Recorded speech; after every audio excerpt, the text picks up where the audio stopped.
So if you have a push mower that's not running right, maybe it's running up and down, surging, maybe it won't start at all. Chances are the problem's in the carburetor, so I'm going to show you how to replace the carburetor today.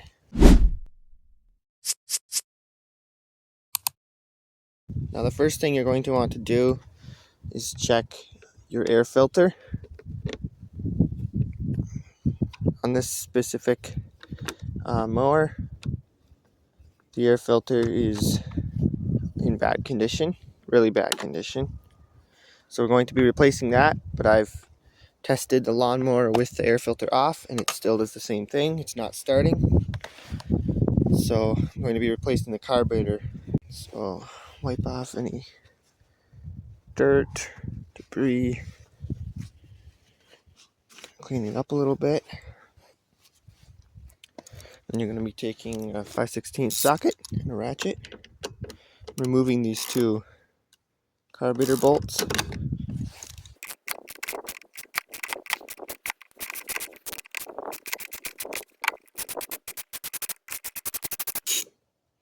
And then this bolt right over here holds the air cleaner base to the metal frame piece right here.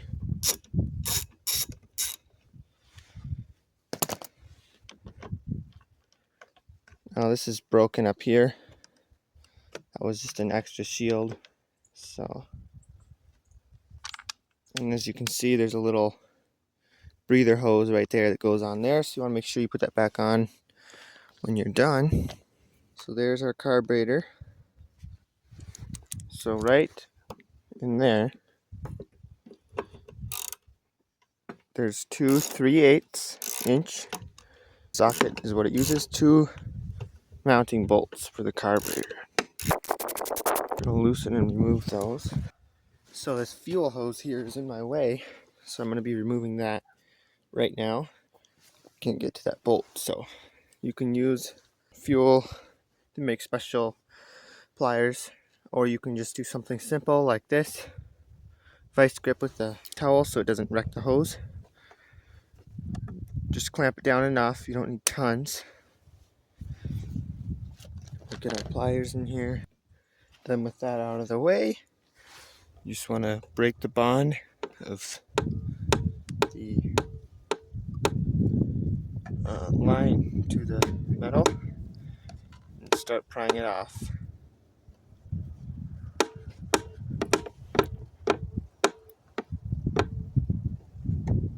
There we go. Now I'll finish getting that bolt off of here. And it's still not working. I need to get a deep socket. Alright, now with that other bolt out, getting it disconnected from all the linkages. So I'm just going to loosen this 1/4 inch bolt. I already broke it loose. That's for the auto choke. And we just have this here. Throttle. Just going to go like that and off. Take out the bolts. Now you can remove your old O-ring here. So I'm just going to break that bond. Get that off. Wipe everything down.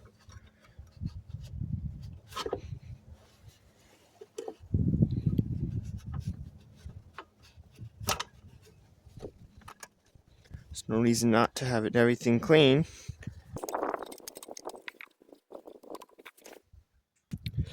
Okay, with everything cleaned up, I've cleaned up the bolts, mounting bolts. You can take out your new carburetor and compare.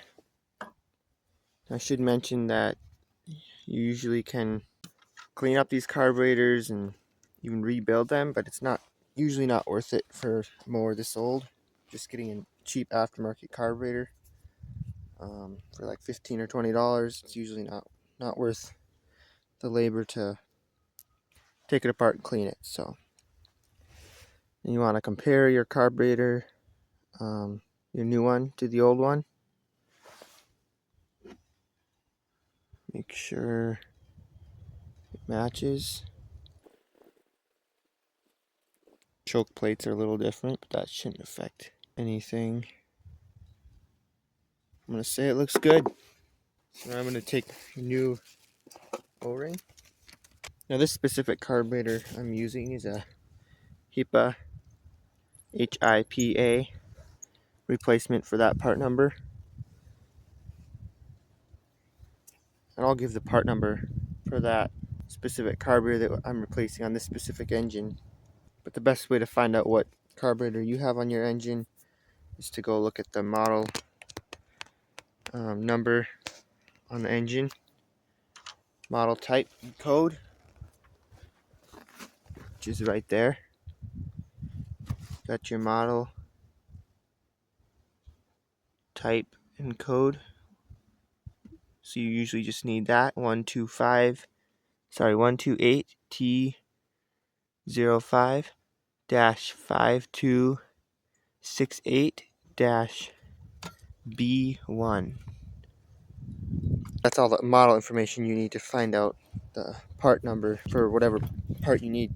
So I'm going to put the new O-ring on the intake here.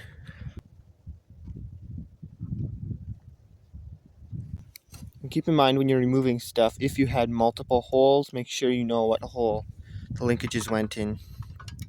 This specific one just has a single hole, so put that in there. There we go. And then we've got our choke here. So this is an auto choke model, so it uses the air from the flywheel fan to govern to know when choke should be on or off. That makes it a little more complicated when you're working on it, but it's easier to start. Okay.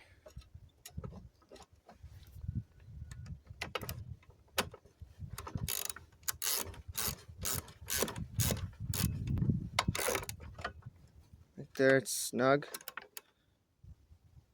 You don't want to go really tight on this. This is just a really small bolt, so and that's working.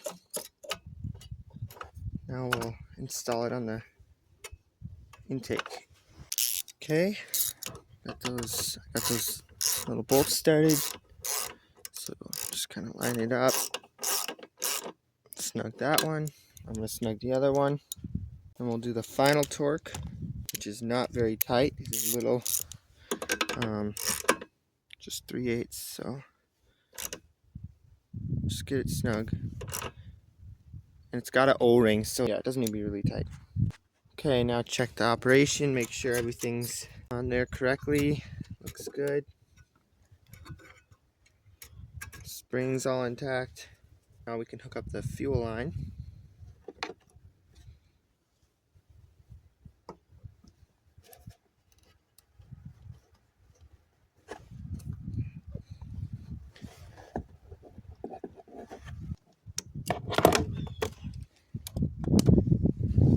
Make sure the hose isn't pinched off. And then we can install the hose clamp here. Okay. Now you can clean up the air filter base. Pretty dirty. Use some brake cleaner for that. You can use carb cleaner.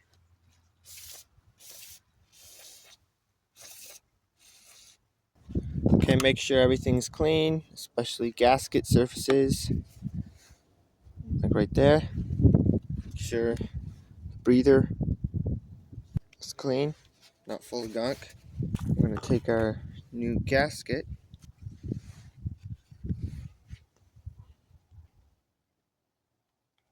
Put that on there.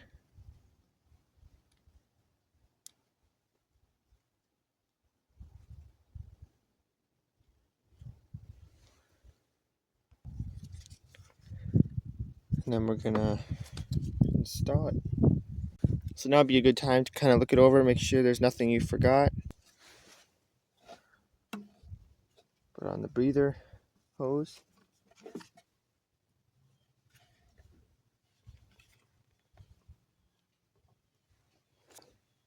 and then start the bolts.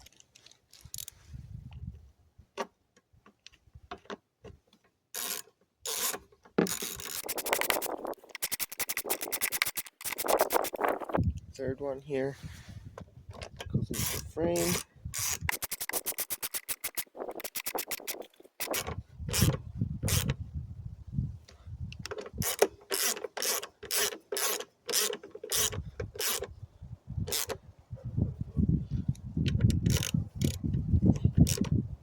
Snug, but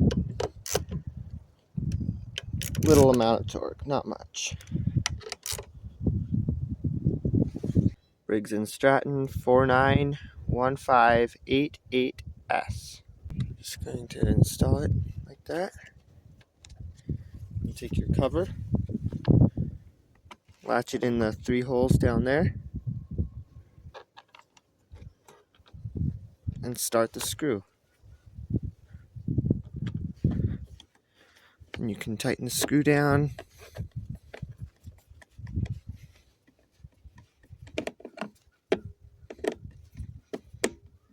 Not crazy tight, just snug. It's good there.